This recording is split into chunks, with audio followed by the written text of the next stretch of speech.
Bien-aimés frères et sœurs, bonjour ou bonsoir. Je vais lire Romains chapitre 7, le péché et la loi. Romains chapitre 7. Ignorez-vous, frères et sœurs, je parle ici à des gens qui connaissent la loi, que la loi n'exerce son pouvoir sur l'homme qu'aussi longtemps qu'il vit. Ainsi, une femme mariée est liée par la loi à son mari tant qu'il est vivant. Mais si son mari meurt, elle est dégagée de la loi qui l'a liée à lui. Verset 3. Si donc elle devient la femme d'un autre homme, du vivant de son mari, elle sera considérée comme adultère. Mais si son mari meurt, elle est libérée de cette loi, de sorte qu'elle n'est pas adultère en devenant la femme d'un autre. Verset 4. De même, mes frères et sœurs, vous aussi, vous avez été mis à mort par rapport à la loi, à travers le corps de Christ, pour appartenir à un autre, à celui qui est ressuscité, afin que nous portions des fruits pour Dieu. Verset 5. En effet, lorsque nous étions livrés à notre nature propre, les passions pécheresses éveillées par la loi agissaient dans nos membres, de sorte que nous portions des fruits pour la mort. Verset 6. Mais maintenant, nous avons été libérés de la loi, car nous sommes morts à ce qui nous retenait prisonniers, de sorte que nous servons sous le régime nouveau de l'esprit et non sous le régime périmé de la loi écrite.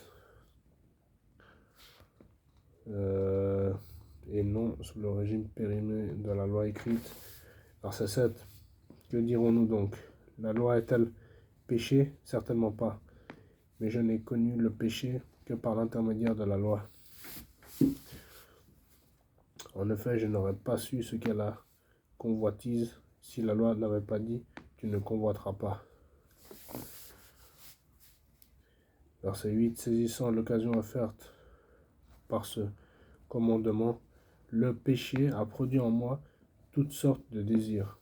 En effet, sans la loi, le péché est mort. Verset 9. Pour ma part, sans la loi, je vivais autrefois.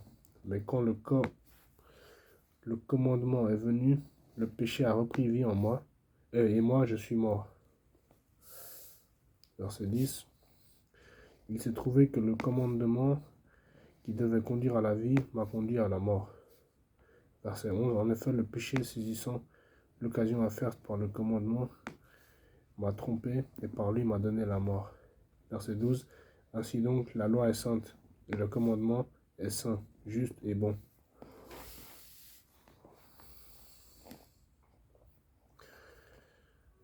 Verset 13. Ce qui est bon est-il donc devenu synonyme de mort pour moi? Certainement pas. Au contraire, c'est la faute du péché. Il s'est manifesté comme péché en me donnant la mort par ce qui est bon. Et ainsi, par l'intermédiaire du commandement, il montre son caractère extrêmement mauvais. Verset 14. Nous savons en effet que la loi est spirituelle. Mais moi, je suis marqué par ma nature, vendu au péché. Je ne comprends pas ce que je fais. Je ne fais pas ce que je veux et je fais ce que je déteste. Or, si je fais ce que je ne veux pas, je reconnais par là que la loi est bonne. Verset 17. En réalité, ce n'est plus moi qui agis ainsi, mais le péché qui habite en moi. Verset 18. En effet, je sais que le bien n'habite pas en moi, c'est-à-dire dans ma nature propre. J'ai la volonté de faire le bien, mais je ne parviens pas à l'accomplir. En effet, je ne fais pas le bien que je veux, mais je fais au contraire le mal que je ne veux pas. Or, si je fais ce que je ne veux pas, ce n'est plus moi qui le fais, mais le péché qui habite en moi. Verset 21. Je découvre donc cette loi, alors que je veux faire le bien, Alors que je veux faire le bien, c'est le mal qui est à ma portée. En effet, je prends plaisir à la loi de Dieu dans mon être intérieur. Mais je constate qu'il y a dans mes membres une autre loi. Elle lutte contre la loi de mon intelligence et me rend prisonnier de la loi du péché qui est dans mes membres. Verset 24. Malheureux être humain que je suis, qui me délivrera de ce corps de mort? J'en remercie Dieu, c'est possible par Jésus-Christ, notre Seigneur. Ainsi donc, par mon intelligence, je suis esclave de la loi de Dieu, mais par ma nature propre, je suis esclave de la loi du péché. Voilà, frères et sœurs, c'était Romains chapitre 7. Je vais relire le verset 6. Romains chapitre 7, verset 6. Je lis pour la gloire de Dieu. Mais maintenant, nous avons été libérés de la loi, car nous sommes morts à ce qui nous retenait prisonniers, de sorte que nous servons sous le régime nouveau de l'esprit, et non sous le régime périmé de la loi écrite. Je relis Romains chapitre 7, verset 6. Mais maintenant, nous avons été libérés de la loi, car nous sommes morts à ce qui nous retenait prisonniers, de sorte que nous servons sous le régime nouveau de l'esprit, et non sous le régime périmé de la loi écrite. Voilà, frères et sœurs. Romains chapitre 7. J'ai lu tout le chapitre, je me suis attendu sur le verset 6. Je vais le relire une dernière fois.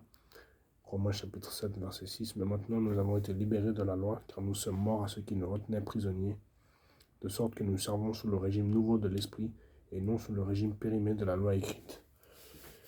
Romains chapitre 7, qui nous invite à vivre selon l'esprit, à vivre dans la justice, dans la foi, dans la grâce, dans la sainteté, dans la pureté,